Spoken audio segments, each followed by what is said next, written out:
యేసుక్రీస్తు నామములో మీకందరికీ వందములు. ప్రతి మానవుని జీవితము ఇక్కడ 70, 80, 90, 100 సంవత్సరం మాత్రమే ఉంటుంది. అటు తర్వాత జీవితం అనేది ఉన్నది. ఆత్మ అనేది చనిపోదు. ప్రతి ఒక్కరు తెలుసుకోండి, ఆత్మ చనిపోతుంది అనుకుంటారు చాలామంది. అంటే ఒక మనిషి చనిపోతే మొత్తం అంతా అయిపోయినట్టు అనుకుంటారు. అట్లా ఏమీ కాదు. అసలైనది మన శరీరంలో ఉన్నది ఆత్మ అతి ప్రాముఖ్యమైనది. కాబట్టి ప్రతి ఒక్కరు గమనించండి. ఆత్మ దేవుని దగ్గరికి వెళ్ళాలంటే మరి పాప క్షమాపణ కలిగిన వారే దేవుని దగ్గరికి వెళ్తారు. పాప క్షమాపణ ఎవరికి ఉన్నది? అధికారం యేసుప్రభువుకు మాత్రమే క్షమించే అధికారం ఉంది. కాబట్టి మీ యొక్క పాపాలు దేవుని దగ్గర ఒప్పుకొని విడిచిపెట్టాలి. యేసుప్రభువా నా పాపాలు క్షమించు అంటే ఆయన క్షమిస్తాడు. మరి ఆయన మిమ్మల్ని పరిశుద్ధులుగా చేస్తాడు. అయితే ఇక్కడ చేయవలసింది ఏంటంటే మరి ఒప్పుకున్నప్పుడు హృదయంలో పశ్చాత్తాపం కలుగు చేసి పరిశుద్ధాత్మ దేవుడు మాత్రమే. మిమ్మల్ని ఒప్పింపచేసేది కూడా పరిశుద్ధాత్మ దేవుడు మాత్రమే.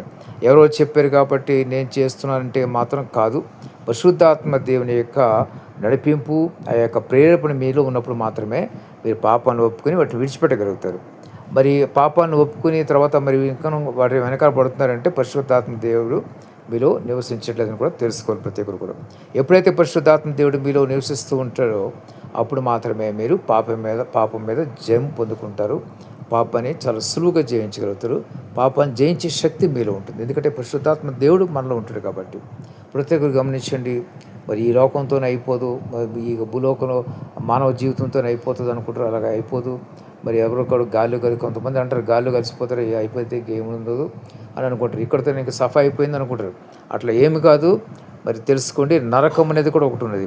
ఎవరైతే రక్షణ మారు మనసు పొందరో వాళ్ళందరూ కూడా నిత్య నరకాగ్నిలో వేయబడతారు. ఆ నరకం ఎప్పటికీ ఉంటుంది, యుగ యుగములు ఉంటుంది. అదేవిధంగా పరలోకం కూడా యుగ యుగాలు ఉంటుంది.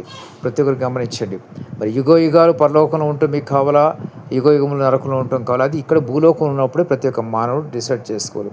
ఎందుకంటే ఎవరి ఆత్మక వాళ్ళే ఉత్తరవాదులు. తండ్రి రక్షణ పొందితే కూతురు ఫలితం ఉండదు, కొడుకు ఫలితం ఉండదు. కానీ తల్లిదండ్రులు మాత్రము పిల్లల గురించి ప్రార్థన చేయవలసిన అవసరం కూడా చాలా ఉన్నది. పిల్లలు మారుమనసు పొందే వరకు కూడా ప్రార్థన చేస్తూ ఉండాలి. ప్రతి ఒక్క గమనించండి. మరి ఈ లోకంలో మీరు డిసైడ్ చేసుకోవాలి. నిర్లక్ష్యం చేస్తే మరి చాలా కష్టం. ఎందుకంటే సమయం అయిపోయినది. మరి దేవుని రాకడ అతి సమీపంగా ఉన్నది. మరి ఈ లోపల అనేకమైన విపత్తులు, యుద్ధాలన్నీ కూడా మరింత రాబోతున్నాయి. ప్రతి ఒక్క గమనించండి.